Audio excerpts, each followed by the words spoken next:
PM Modi Delhi पहुंचे, जहां airport पर लोगों ने उनका भव्य स्वागत किया और लोगों को उन्होंने संबोधित कर बताया कि वैज्ञानिकों से मेरी मुलाकात हुई और शिव की बात होती है तो हिमालय की याद आती है, शक्ति की बात तो कन्याकुमारी की याद आती है। इसी वजह से उस स्थान का नाम हमने शिव शक्ति रखा है। 2019 में ही मन में इनाम तय कर लिया था। तो पीएम मोदी ने जो बड़ी बातें बोली हैं हम लगातार आपको सुनवाएंगे भी।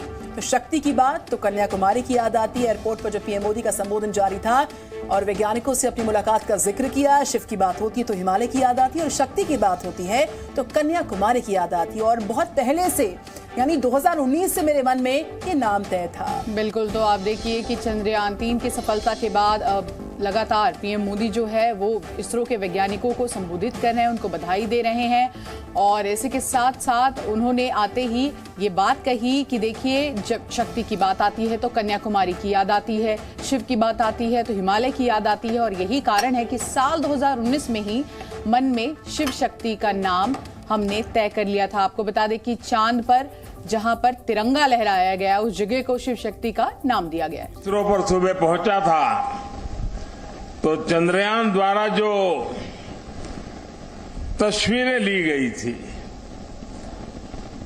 उन तस्वीरों को पहली बार रिलीज करने का भी मुझे सौभाग्य मिला। शायद अब तो आपने भी टीवी पर वो तस्वीरें देखी होगी। वो खूबसूरत तस्वीरें अपने आप में एक बहुत बड़ी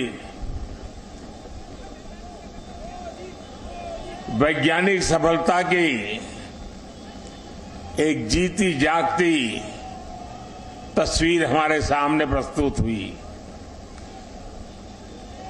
आमतौर पर एक परंपरा है दुनिया में कि इन प्रकार के सफल अभियान के साथ उस पॉइंट का कोई न कोई नाम दिया जाए। तो बहुत सोचने के बाद मुझे लगा और आज जहां पर चंद्रयान 3 ने लैंड किया हुआ है उस पॉइंट को एक नाम दिया गया और नाम दिया है शिव शक्ति। वो प्रिय प्रधानमंत्री जी एंड साइंटिस्ट। अच्छा, प्रधानमंत्री ने उस जगह को शिव शक्ति नाम दिया है, हंसराज हंस जी, जहां पे चंद्रयान उतरा। नरेंद्र भाई मोदी, नरेंद्र भाई हंसराज हंस जी, प्रधानमंत्री ने चंदा दूर नहीं है, दूर नहीं है। हंसराज हंस जी, प्रधानमंत्री ने उस जगह को शिव शक्ति नाम दिया है जहां पर उतरा था चंद्रयान। शिव ही क्रिएटर है, शिव ही डिक्टेटर है, शिव ही जनरेट करते हैं, इसलिए उनका यही नाम होना चाहिए था। शिव शक्ति वहाँ पे जाएगी। अब कैलाश की ऊंचाई देखो कितनी हो गई है। अब आखिरी सवाल अच्छा लेके छोड़ देता हूँ। प्रधानमंत्री ने G20 में कार्यक्रम में जो 3 दिन बंदी रहेगी, 8, 9, 10, उसमें जो लोगों को परेशानी होगी उसके लिए अभी से माफी मांग ली। और उन्होंने कहा कि ऐसी मेहमान नवाजी करो कि पूरा विश्व देखे। प्रधानमंत्री जी के मुखार बंद से, उनके जुबान से एक बात निकले तो सही, कोई परेशानी नहीं होगी।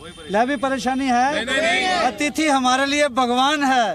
पूरी दुनिया से आए मेहमान, हम उनकी ऐसी सेवा करेंगे, ऐसी सेवा करेंगे कि उनको पता चलेगा कि भारतीयों के लिए अतिथि भगवान होता है। 2 लाइन अपने तरीके से जो आप कहते हैं वो चांद के लिए कह दीजिए। चंदा मामा दूर था अब नजदीक आ गया, धरती माँ ने राखी भेजी, पीएम साहब बिकम हिस्ट्री मेकर। बहुत बहुत धन्यवाद हमसे बातचीत करने के लिए। तो हंसराज हंस जी का साफ साफ कहना है कि G20 में हमें कोई परेशानी नहीं है और हम हर लगातार हिस्ट्री पे हिस्ट्री बना रहे हैं, लगातार रिकॉर्ड पे रिकॉर्ड बना रहे हैं। और चंद्रयान 3 एक और रिकॉर्ड का हिस्सा हो गया प्रधानमंत्री के नाम से। दिल्ली से कैमरामैन गौतम के साथ अभिषेक दुबे, जी मीडिया। और चलिए अब आपको सुनाते हैं इस पूरे मामले पर मनोज तिवारी क्या कह रहे हैं। प्रधानमंत्री जी यहाँ बोल कर गए, सबको उन्होंने बधाइयाँ दी हैं, क्या कहेंगे आप? उन्होंने इसरो के वैज्ञानिकों को बधाई दी, देश के लोगों को बधाई दी।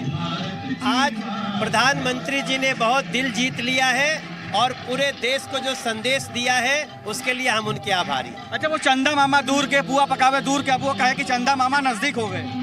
चंदा मामा को चंद्र विजेता भी कहना चाहिए और उनके हर एक शब्द में एक सच्ची कहानी है जो भारत के गौरव की निशानी है। तो आप मनोज तिवारी को सुन रहे थे। इससे पहले आपके सामने तस्वीरें लगातार हम रख रहे हैं। प्रधानमंत्री नरेंद्र मोदी का ग्रैंड वेलकम किस तरीके से हुआ आप देख सकते हैं। एयरपोर्ट के बाहर भारी संख्या में लोगों का हुजूम उमड़ पड़ा है। बैरिकेडिंग के इस पार प्रधानमंत्री नरेंद्र मोदी और बैरिकेडिंग के उस पार प्रधानमंत्री का ग्रैंड वेलकम करती देश की जनता और उनके अभिवादन को स्वीकारते पीएम मोदी नजर आ रहे हैं। G20 समिट के लिए देश है तैयार।